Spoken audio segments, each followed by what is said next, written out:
마태복음 11장 28, 29, 30 세 구절 같이 합독하겠습니다.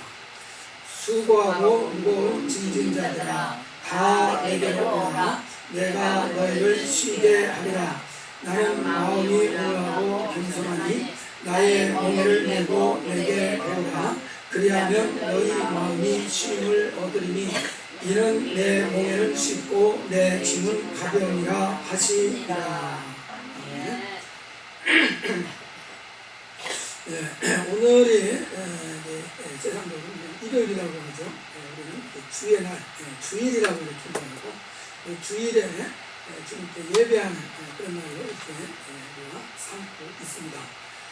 그런데 우리 선교사님이 오늘 못 오셨는데 이슬람권의 선교사님들이 이렇게 사역을 하지 않습니까? 거기에서 이제 예수 믿는 사람들이 모아지면은 그들은 금요일날 예배를 드립니다. 왜냐하면 이슬람권에 있는 사람들의 그 공휴일은 한 주일의 공휴일은 금요일이기 때문에 그렇습니다. 그래서 이슬람 사람들은 금요일날 사원에 가서 자기들 이렇게 이제 사원에서 이제 예배를 드리고 그러지 않습니까? 그래서 금요일날 모여서 성도들인데 주일날 모이는 것이 아니라 금요일날 모여서 이제 예배를 드립니다. 중국의 지하교회 같은 경우는 요즘에 공산당 정권이 감시가 심해서 일요일날 예배를 드리는 경우에는 적발이 되기가 쉽다는 것입니다. 그러니까 이제 기독교인들이 일요일날 예배 드린다는 걸 알기 때문에 이 공안원들이 일요일날 어디로 모이나 이거를 감시를 하는 겁니다. 그래서 그 감시를 피하기 위해서 토요일날 예배를 드린답니다. 그러면은 그 일요일날 안 드리니까 그 감시망에서 벗어날 수 있어서 이제 중국에서는 토요일날 예배를 드리는 그런 경우도 있는 것을 이제 말하고 있습니다. 또 뭐 안식일 교회 같은 데서는 토요일날 예배를 드려야 된다고 또 이렇게 주장을 하고 강조하고 그러기도 합니다. 근데 이게 금요일날 예배 드리는 데가 있고 토요일날 예배 드리는 데도 있고 우리처럼 주일날 예배를 드리는 경우도 있고 그래서 그 예배를 언제 드리는 게 가장 성경적이냐 이런 그 생각들을 하게 되는 것 같습니다. 특히 이제 코로나 지나고 나서는 주일날 이렇게 모여서 예배 드리는 것에 대한 그 믿음이 좀 많이 약화된 경향이 있습니다. 그래서 그냥 주일날 집에서 영상을 통해서 이렇게 예배를 드려도 하나님 앞에 예배 드리는 거나 마찬가지 아니냐. 그래서 굳이 번거롭게 뭐 교회까지 올 필요도 없고 또 교회에 와가지고 또 사람들 만나가지고 얘기하다 보면은 좋은 일만 있습니까? 또 부딪혀가지고 또 어려움도 당하기도 하고 그러다 보니까 그냥 집에서 편안히 예배 드리는 게 여러모로 좋다. 그래가지고 또 교회 안 나오는 경우도 이렇게 있고 이제 그렇습니다. 그런데 어쨌든 이런저런 일들로 인해서 주일을 성수해야 된다는 이 믿음이 좀 흐려지는, 좀 약해지는 그런 경향들이 있는데 이것은 사실 굉장히 중요하게 우리가 살펴봐야 될 대목입니다. 우리가 저 볼테르라는 사람, 프랑스의 그 철학자잖아요. 17세기인가요? 그때 사람인데 이 사람이 그 루이 15세, 그 당시에 이제 프랑스의 왕이 루이 15세 아닙니까? 이제 그 가톨릭이랑 사이가 별로 그렇게 좋지가 않았던 왕이었던 걸로 알고 있습니다. 그러니까 이 볼테르라는 이 철학자가 제안을 합니다. 왕이시여, 이 기독교를 없애기를 원하십니까? 그러면은 한 가지 방법이 있습니다. 주의를 못 지키게 하시면은 기독교는 없어집니다. 그래서 이 유명한 이 볼테르라는 사람이 유명한 이유가 미국의 정신하면은 뭡니까? 미국의 정신하면 뭐예요? 프리덤 아닙니까? 프리덤, 자유. 자유가 아니면 죽음을 달라. 뭐 이런 그 정신이 미국의 정신입니다. 한국의 정신은 뭡니까? 한국에도 정신이 있나요? 한국 가면 투교 사상 그런 거 있어요. 투교 사상. 근데 프랑스 하면은 프랑스 사람들의 정신은 이 똘라라는 뜻입니다. 관용이라는 겁니다. 관용. 이것을 처음 제시를 한 사람이 바로 이 볼테르라는 사람입니다. 그래서 이 프랑스에서 아주 대표적인 그런 그 철학자 중에 하나가 이 볼테르라는 사람인데 이 사람이 거의 무신론에 가까운 사람. 신을 부정하는 건 아닌데 거의 기독교를 그냥 비판하고 하던 이런 사람인데 기독교를 없애는 방법으로 제시한 게 뭐냐면은 주의를 없애면은 기독교는 무너집니다. 그렇게 제안을 했습니다. 그냥 한 말이 아닙니다. 이 볼테르라는 사람이 아주 똑똑한 사람이고 가장 그 당시에 뛰어난 그런 명석한 사람인데, 그 명석한 사람이 볼 때 기독교를 무너뜨리는 길은 주의를 없애는 것이다, 이렇게 말을 한 것입니다. 이것이 하나님의 지혜겠습니까? 아니면 마귀로부터 나온 지혜겠습니까?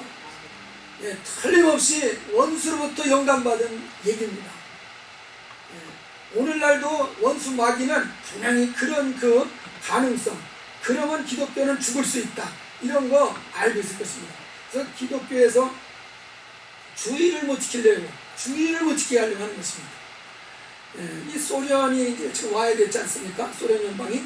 근데 그 소련에서 또 유명한 소설가라는 사람, 솔제니치는 사람은 다 아실 거라고 생각해요. 이 솔제니치는 한 얘기가 있어요. 무슨 얘기냐면은 교회가 문을 닫으니까 하늘의 문이 닫히더라 하는 얘기를 한 것입니다. 소련에서 교회의 문이 하나 둘 닫히기 시작하니까 하늘의 문이 하나 둘 닫히기 시작하더라는 것입니다. 그러니 하늘의 문이 닫히니 하나님의 축복이 임할 수 있습니까? 없습니까? 하늘의 복이 닫히기 시작한다는 얘기입니다. 그러니까 결국은 소련이 무너지고, 다시 뭐 러시아가 쓰기는 했지만은, 러시아도 요즘 전쟁하면서 이렇게 러시아의 실상을 보지 않습니까? 굉장히 뭔가 허술한 그런 모습들을 보여주지 않습니까? 그래서 이게 교회가 문을 닫게 만드는 것, 그 방법은 주의를 못 지키게 하는 것입니다. 주일날 성도들이 안 모이면은 교회는 더 이상 문을 열 수가 없죠. 닫히는 것입니다. 전사님 말씀을 하시는 거 들어보니까 신학교가 하나둘 문을 닫는다는 것입니다. 저희가 나온 미국에 있는 신학교도 점점 커져가는 게 아니라 점점 줄어들고, 그래가지고 다른 신학교랑 합쳐가지고 같이 건물을 쓰기도 하고 점점 약해지는 것입니다. 이렇게 미국의 신학교들이 점점 약해지고 문을 닫고 교회들이 점점 문을 닫고 줄어들면 하늘의 문이 어떻게 된다는 얘기겠습니까? 점점 닫혀간다는 얘기입니다. 그러면은 하나님의 축복이 그만큼 줄어드는 상황이 된다는 것을 의미하는 것입니다. 그렇기 때문에 이런 일들을 예방하려면은 한 가지 무엇이 꼭 지켜져야 되냐면은 주의를 끝까지 잘 성수하는 것만 우리가 끝까지 그 믿음을 지켜낸다면 교회는 죽지 않을 것입니다. 아멘. 그리고 정말 교회를 통해서 이제 정말 일꾼들이 길러지기 때문에 신학교도 살아날 수 있어요. 그러면 하늘문이 더욱더 열려서 하나님의 놀라운 축복이 계속해서 부어지는 이런 축복된 나라에 축복된 그런 삶을 우리가 살아갈 것입니다. 그래서 이렇게 주일 성수가 우리의 정말 생사, 화복을 결정짓는 중요한 역할을 하는 것입니다. 그래서 주일을 성수하는 것에 대한 여러 가지 유혹과 미혹들을 잘 분별하고 물리치셔서 끝까지 주일을 거룩히 구별하고 지키는 이 신앙을 잘 감당할 수 있기를 주의 이름으로 부탁합니다. 아멘. 매우 중요한 것입니다. 이 주일이라는 것 계시록 1장 10절에 보면은 주님의 날이다, 또 Lord's Day라고 이렇게 표현이 나옵니다. 주일이라는 건 주님의 날, 그래서 성경에서 분명하게 나오고 있습니다. 오늘날로 말하면 이제 일요일을 얘기하는 것입니다. 특별히 왜 이 날을 주님의 날이라고 하는지 아십니까? 왜 일요일을 특별히 주님의 날이라고 이렇게 표현을 하고 있습니까? 이건 다른 것이 아니고 그날 주님이 부활하셨기 때문입니다. 부활하신 날이기 때문에. 그리고 부활하셔서 그날 저녁 때 제자들에게 나타나셨습니다. 그리고 그 다음번 두 번째로 제자들에게 나타날 때에도 8일 뒤에 나타나셨다고 그랬습니다. 그러니까 8일 뒤면은 나타나신 날로부터 첫째 날로 시작해서 8일 뒤면은 바로 또한 안식일 다음 날 주일날 주님이 다시 또 제자들에게 나타나셨다는 얘기입니다. 그래서 주님께서 특별히 제자들에게 부활하신 다음에 자기를 드러내는 그 일을 하신 것이 주님 부활하신 그날 제자들에게 자기를 나타내 주셨습니다. 그래서 이 초대교회에 보면은 이 안식 후 첫째 날, 그러니까 일요일 날 저녁 때 성도들이 모였습니다. 주님이 부활해서 나타난 그때를 이제 기억하고, 그리고 그때 모여서 이제 성찬식을 하는, 매주 그렇게 성찬식을 하는 식으로 이제 모임을 가졌던 것입니다. 그리고 여러분이 또 아시는 대로 사도행전 2장 1절에서 4절 보면 오순절날 성령이 강림합니다. 그러므로서 신약 교회가 드디어 탄생을 하는 것입니다.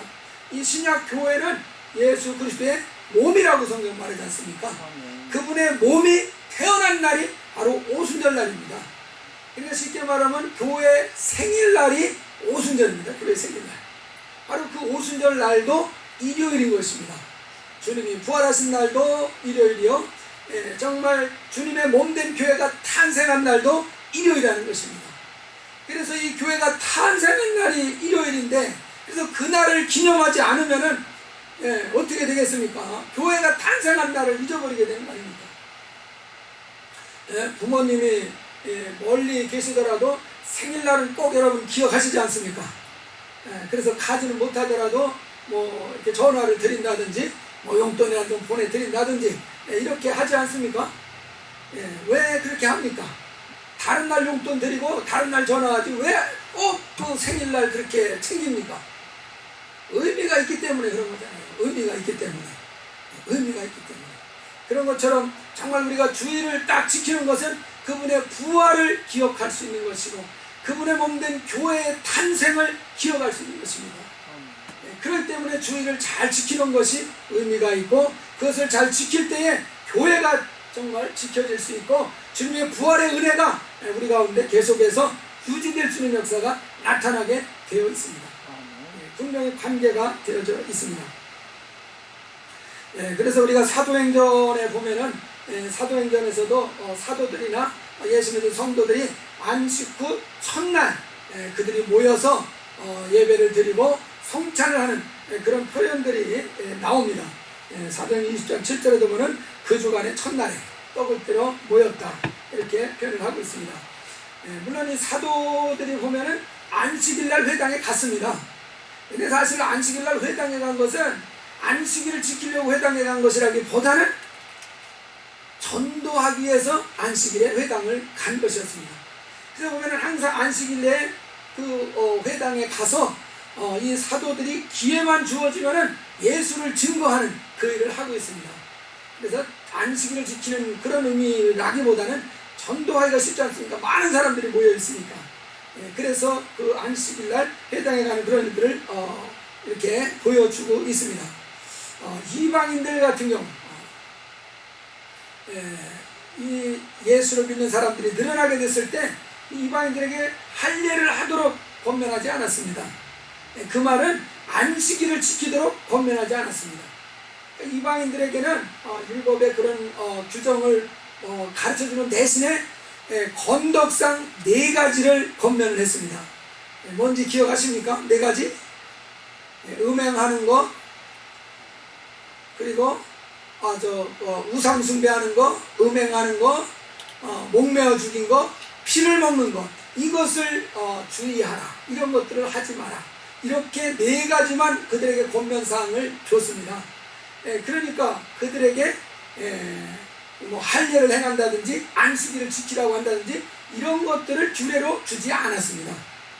그래서 안식일 지키냐 안 지키냐 그 얘기는 사실은 유대인에 한해서 이슈가 됐던 것이지 이방인들에게는 아예 그 안식일에 대한 이야기를 하지 않았었습니다.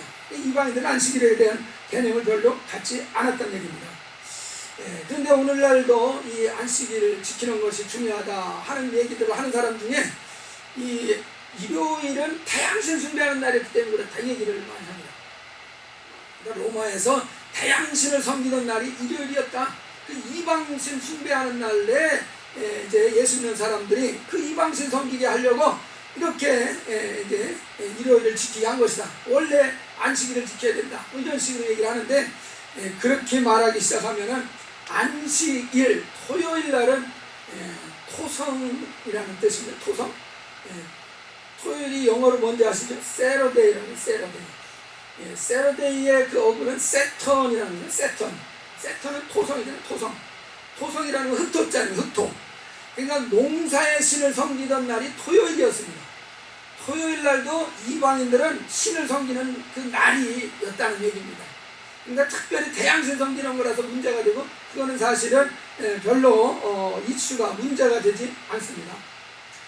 또 뭐 이제 안식일을 지켜야 된다 하는 그런 얘기를 하는 사람들이, 주님께서 분명히 말씀하시기를 천지가 없어지기 전에는 율법의 1.1핵이라도 없어지지 않고 다 이룬다고 했다. 이 안식일은 10계명에 주신 계명 중에 하나가 아니냐. 그러니 그 계명이 없어지지 않고 다 이루어야 될 계명 아니냐. 그러니까 안식을 지켜야 되지 않냐. 이렇게 이제 말씀을 근거로 해서 하는 사람들도 있습니다. 근데 저는 참 답답해요. 이런 얘기를 하는 사람들 볼 때 하나는 알고 둘은 모르는 사람이다, 그 생각이 드는 거예요. 갈라디아서 2장 19절을 그대로 읽어드리면, 내가 율법으로 말미암아 율법에 대해서 죽었나니 이는 하나님에 대해서 살려 함이라. 바울이 갈라디아 교인들에게 말합니다. 내가 율법으로 말미암아 율법에 대해서 죽었다, 이렇게 얘기합니다. 바울이 왜 율법에 대해서 죽었다고 합니까? 왜 죽었습니까? 왜? 율법을 잘 지켜서 죽었습니까? 율법을 못 지켜서 죽었습니까? 율법을 잘 지켰으면 죽지 않았죠. 살았죠. 근데 율법을 못 지켰기 때문에, 계명을 어겼기 때문에 바로 율법을 대해서 죽은 사람이 되었다는 것을 말하고 있습니다. 그러니까 이 바울은 나는 안식일만 못 지킨 것이 아니라 10가지 계명 중에 다른 계명들도 다 못 지켰다. 살인하지 말라. 그런데 주님께서는 살인하지 말라, 그 계명을 확대했습니다. 그래서 다른 사람 미워하는 사람도 살인한 자다, 이렇게 얘기하셨습니다. 여러분, 지금까지 살아오면서 한 번도 미워해 본 적이 없는 사람은 이곳에 없는 줄 압니다. 아마 한 번도 지금까지 미워하지 않았다 그러면 에녹같이 하나님이 아마 하늘로 들려갔을 것입니다. 뽑아갔을 것입니다. 그래서 여기 지금까지 인생을 살아가면서 사람을 미워해보지 않은 사람이 없을 것입니다. 원망 불평 안 해본 적이 없지 않습니까? 그러면 그 사람도 살인한 자다, 그 말입니다. 살인한 자다, 그 말. 그러면은 우리도 계명을 어긴 거 아닙니까? 간음하지 말라 그랬는데 마음의 음욕을 품는 자마다 이게 다 간음한 자라는 것입니다. 아유, 저 사람 참 섹시한데, 뭐 미인인데, 뭐 이 말 이렇게 하는 거면 벌써 마음이 은큼한 것이 들어온 것입니다. 그러면 벌써 마음에 이미 뭐한 겁니까? 이미 간음한 것이다, 그 말입니다.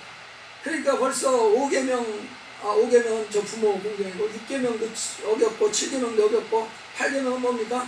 도둑질하지 말라 그랬습니다. 여러분, 남이 또 도둑질 하나 안 했어요? 식당 가서 이쑤시개 2개 가져온다든지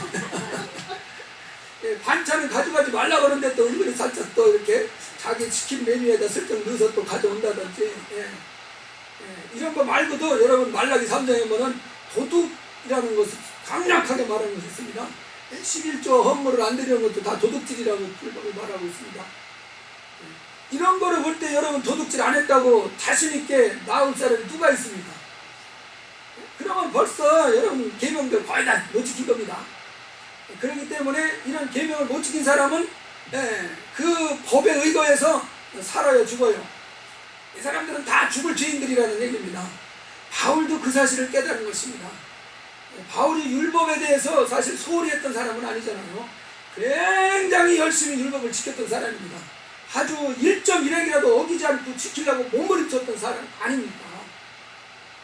그런데 예수를 만나고 예수의 법으로 보니까 자기가 너무나 큰 죄인이라는 것을 발견을 했습니다. 나는 죽을 수밖에 없는 죄인이다. 그래서 로마서 3장에서 율법으로는 죄를 깨달음이니라, 그렇게 말한 것입니다. 그래서 율법을 잘 아는 사람은 누구냐? 나는 죄인이구나 하는 것을 아는 사람은 율법을 제대로 안 사람입니다. 근데 내가 죄인인지 아닌지 모르는 사람은 아직 율법을 모르는 사람이에요. 율법의 계명을 아직 충분히 모르는 사람입니다. 그래서 나는 죄인이라구나 하는 것을 발견했다면 이 사람은 율법을 정확히 안 사람이에요. 율법을 통해서 알려주고자 하는 것이 네가 의인이 아니고 죄인이라는 걸 알려주려고 하는 것이거든요. 그래서 내가 죄인이구나 하는 걸 깨달은 사람은 그것은 율법의 역할이 제대로 그에게 이제 이루어진 것입니다. 그래서 이 율법을 못 지켰기 때문에 자기는 죽을 죄인이라는 것을 분명하게 바울이 깨달은 것입니다. 그래서 나는 율법으로 말미암아 율법에 대해서 죽었다 이렇게 말합니다. 안식일만 못 지킨 것이 아니고 살인도 하고 간음도 하고 도적질도 하고 거짓 증거도 하고 나는 그냥 율법에 대해서 완전히 정말 죽을 죄인이라는 것에 대해서 바울이 고백을 했습니다. 그러고 나서 하는 고백이 이는 하나님에 대해서 살려 함이라 그랬습니다. 다시 살기 위해서는 먼저 죽어야지 되지 않습니까? 죽지 않고는 다시 사는 것을 경험하지 못합니다. 그래서 자기가 율법에 대해서 죽었다는 것입니다. 그렇지만은 내가 죽었지만은 하나님이 예수 그리스도와 함께 자기를 살려주셨다는 것을 말하고자 하는 것입니다. 예수께서 살아난 날, 바로 부활한 바로 그 날입니다. 그래서 바울이 살림받은 날, 바울이 다시 살아난 그날, 거듭나게 된 그날, 그날은 예수께서 부활하신 날입니다. 그래서 바로 주일이 여기에도 연관이 된다는 사실입니다. 주님이 부활하시는 날, 그럼 우리도 그 부활 안에서 우리도 같이 살리심을 받았다, 성경이 이렇게 말합니다. 그래서 우리가 살아난 날도 예수님이 부활하신 그날이라는 얘기입니다. 그래서 우리가 좀 율법에 대해서 정확하게 잘 이해하실 필요가 있습니다.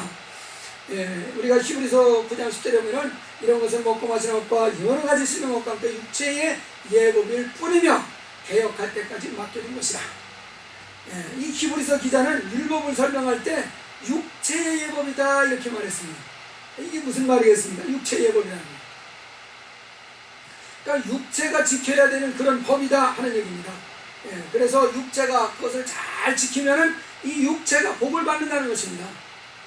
형통한 복을 받고 정말 머리가 되고 꼬리가 되지 않는 복을 받고 정말 나가도 복을 받고 들어가도 복을 받고 이 땅에서 그 복을 육체가 풍성히 누리는 그런 누리게 해주는 법이 바로 율법이다 이렇게 설명을 하고 있습니다.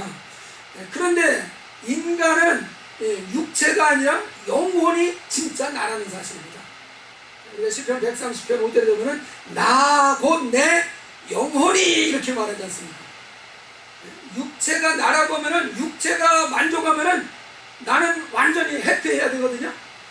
육체에 필요한 것들이 부정없이 다 갖춰지면은 나는 해피해야 되거든요. 근데 육체의 것이 다 갖춰졌다고 해서 해피합니까? 그렇지 않더라고요. 보니까 한국의 제일 큰 재벌에 아시죠? 요 맨하탄에 NYU를 다니던 딸이 있었지 않습니까? 그 딸은 뭐 육체적으로 가줄 건 다 갖춘 딸입니다. 그런데 NYU 다니는 동안에 자살했지 않습니까? 왜 자살을 했어요? 육체가 갖출 거 다 갖췄으니까 해피해야 되잖아요. 근데 해피하지 않은 것입니다. 육체에 있는 것을 다 갖춘다고 해도 왜 우리가 해피하지 못합니까? 육체가 전부가 아니라는 것을 말해주는 것입니다. 그래서 내가 육체가 아니라는 것을 말해주는 거예요. 그래서 성경은 나는 육체가 아니라 영혼이다 이렇게 말합니다. 영혼, 소울이라고 소울. 그래서 나는 영혼이기 때문에 육체가 아무리 복을 받아도 영혼이 만족하지 못하면은 그것이 해피하게 나를 만들어주지 못한다는 사실이에요. 그래서 우리가 율법에는 한계가 있다는 것입니다. 바로 영혼의 필요를 완전히 충족시켜주지는 못하는 그런 한계가 있습니다. 그래서 안식일날 몸은 쉬어도 영혼은 못 쉬는 사람도 참 많습니다. 아무리 육체는 그냥 놀고 쉬어도 마음은, 영혼은 전혀 쉬지 못하는 이런 경우가 많이 있다는 것입니다. 그런 얘기도 하지 않습니까? 한국 목사님이 이제 그 성지순례를 가가지고 안식일날이 되니까 그냥 버스 다 세워져 있고 뭐 엘리베이터도 그냥 층층마다 열리게 해놓고 전혀 이렇게 일을 안 하지 않습니까? 그러니까 하루 답답해가지고 이렇게 지나가는데 그 랍비가 지나가더랍니다. 그래서 랍비한테 물었답니다. 랍비시여, 안식 이렇게 지키려면은 답답하지 않습니까? 답답하지 않습니까? 그러니까는 그 랍비가 뭐라고 대답을 했을 것 같습니까? 답답하다니요? 어떻게 살다니요? 우리는 안식일 때문에 삽니다. 그러더니 그 말은 굉장히 사실 의미가 있는 겁니다. 이 유대인들이 2000년 동안 나라가 없이 방황하다가 우리 아시죠? 1945년도죠. 그때 나라를 다시 찾았습니다. 세웠습니다. 그러니까 2000년 동안 방황을 하다가 다시 나라를 회복하는 이런 엄청난 전무후무한 이런 그 역사가 일어났습니다. 그래서 어떻게 이스라엘 민족이 없어지지 않고 자기들이 보존하고 드디어 나라까지도 다시 세우는 이런 일을 할 수가 있었느냐, 이거를 많은 사람들이 연구를 한 것입니다. 그러면서 찾아낸 결론은 뭐냐, 그들이 안식일을 잊어버리지 않았다는 거죠. 안식일. 흩어져서 방황하면서 사는 동안에도 끝없이 안식일을 지키는 겁니다. 이거 우리가 동의할 수 있지 않습니까? 여기 미국 사는 유대인들 어떻게 보시잖아요. 안식일 날 보면은 철저하게 안식일을 지키죠. 회당에 자동차 안 타고 걸어서 늘 다니지 않습니까? 갈 때도 이 뜨거운 여름에도 그냥 시커먼 그 그냥 흰 뭐 코트 같은 거 입고서 그렇게 막 다니지 않습니까? 저쪽 브루클린 쪽 한번 가보세요. 굉장합니다. 그래서 그들이 어떻게 민족성을 잃지 않고 유지를 하고 마침내 나라까지 세우는 일이 가능했겠느냐? 안식일 때문이다. 그 얘기를 하는 겁니다. 안식일 때문에. 많은 학자들이 거기에 동의를 하는 것이죠. 그래서 안식일을 그냥 막 목숨 걸고 지키는 것이죠. 이 안식일 때문에 우리가 살았다, 그렇게 생각을 하는 것입니다. 그래서 참 안식일을 귀중하게 여기고, 그래서 그들이 뭔가 이렇게 중요하게 여기는 하지만, 그러나 영혼이 완전히 쉼을 얻고 만족을 얻을 수 있느냐, 그것은 또 아니라는 것입니다. 그것은 아니라는 것입니다. 한계가 있다는 것입니다. 그래서 오늘 읽은 본문의 말씀을 보십시오. 수고하고 무거운 짐진 자들아 다 내게로 와라, 내가 너희를 쉬게 하리라. 여기서 수고하고 무거운 짐은 어떤 짐을 얘기하는 것 같습니까? 마음의 짐이겠습니까? 육체의 짐이겠습니까? 마음의 짐을 얘기하는 것이에요. 어떻게 그걸 알 수 있습니까? 그 다음 절에 보면 알 수 있습니다. 나는 마음이 온유하고 겸손하니 나의 멍에를 메고 내게 배우라. 그리하면 너희 마음이 쉼을 얻으리니. 쉼을 얻는데 육체가 쉼을 얻습니까? 마음이 쉼을 얻습니까? 마음이 쉼을 얻으리라, 이렇게 말씀하셨습니다. 그래서 여기에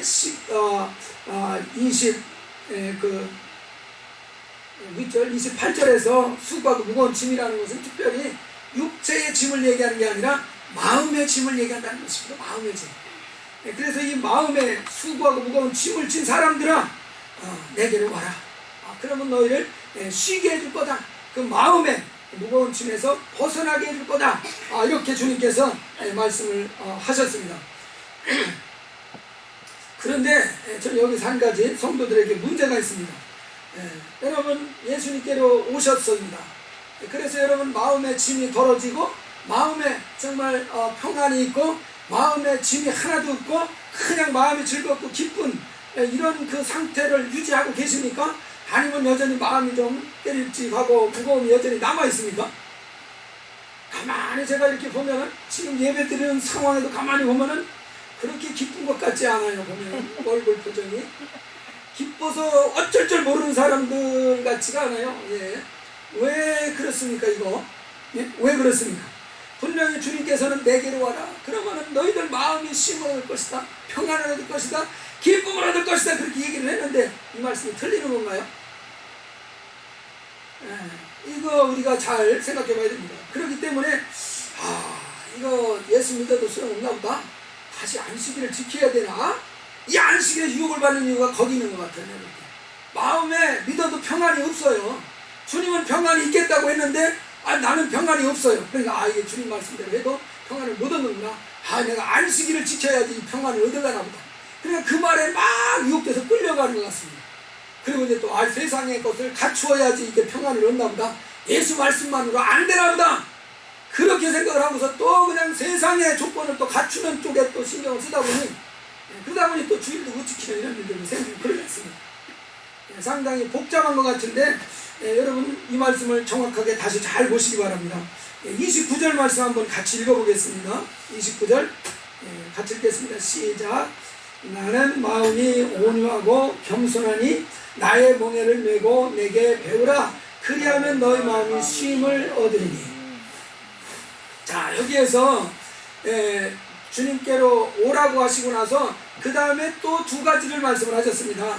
하나는 뭐냐면은 나의 멍에를 메라, 또 하나는 내게 배워라, 이렇게 말씀했습니다.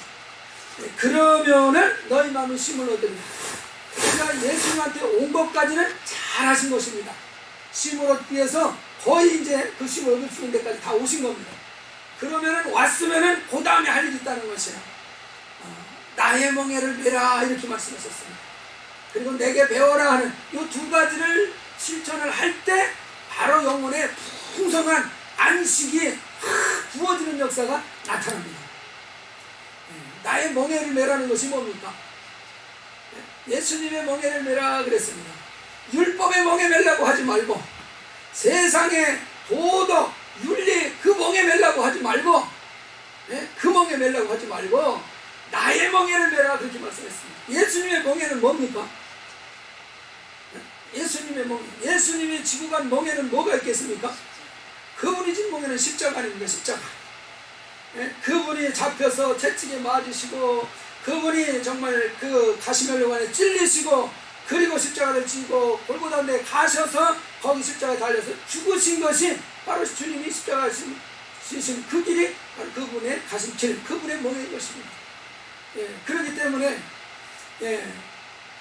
우리가 그분이 왜 십자가를 지시고 피를 흘리시고 정말 찔리시는 그 일을 당하셨습니까?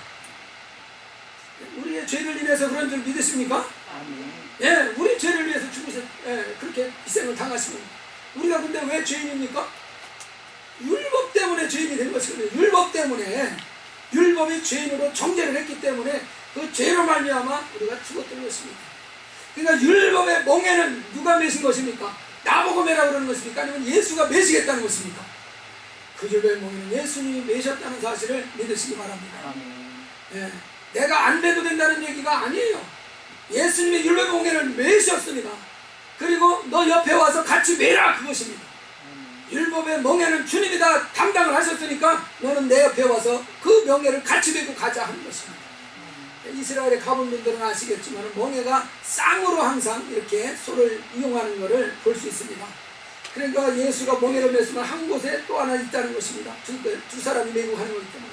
그러니까 예수님이 율법의 멍에를 메시고 그 율법의 멍에를 메셨기 때문에 고난을 당하시고 죽임을 다 당해버리고 말았다는 얘기입니다. 율법의 저주를 그분이 다 짊어져 주시고 담당을 하셨다는 얘기입니다. 근데 왜 여러분이 또 율법의 멍에를 메려고 그럽니까?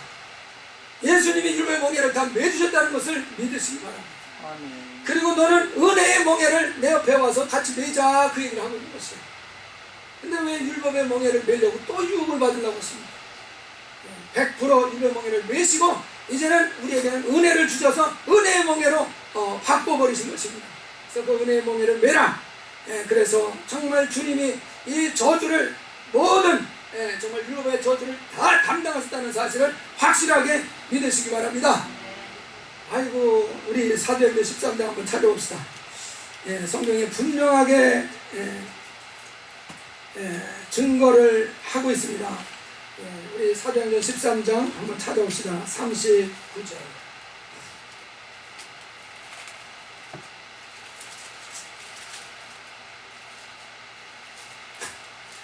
우리 38절, 39절. 율법이 우리를 자꾸 참수하고 우리를 얼매려고 할 때마다 이 말씀을 들이대시면 이길 것입니다. 38, 39 같이 읽겠습니다.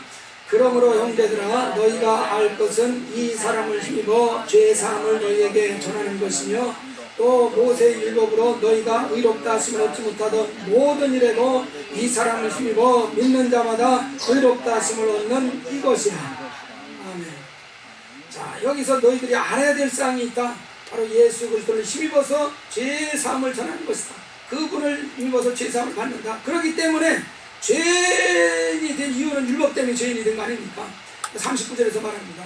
모세의 율법으로 너희가 의롭다함을 얻지 못하던 모든 일에도, 모든 일 100%라는 얘기입니다. 100% 율법으로 의롭지 못하다 하는 모든 일 100%그 일에도 예수를 힘입으면 믿는 자마다 의롭다 하심을 얻는다 증거해 주셨습니다. 바로 예수를 멍에를 메면은 그분이 율법의 저주를 다 담당을 하셨기 때문에, 그리고 십자가로 가셨기 때문에 우리는 그분을 힘입으면은 어떤 율법에 저촉이 돼서 의롭다 받지 못하던 모든 일에서 나는 의롭다 얻을 수 있다라는 것을 말씀하고 있습니다. 그래서 율법의 그 정죄를 우리가 정말 이렇게 올 때, 율법의 정죄가 올 때 이 말씀으로 담대히 선포해서 물리치시기 바랍니다. 저는 이 말씀을 굉장히 애용을 많이 했습니다. 예수를 처음에 믿고 나서 이것저것 또 잘못하고 그러면 마음에 끝없이 정죄감이 들어오지 않습니까? 그럴 때마다 이 말씀을 강력하게 주장하는 것입니다.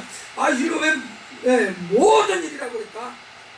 율법의 의롭다함을 율법으로 너희가 의롭다함을 받지 못하는 모든 일에 예수 믿는 사람은 의롭다함을 받는다.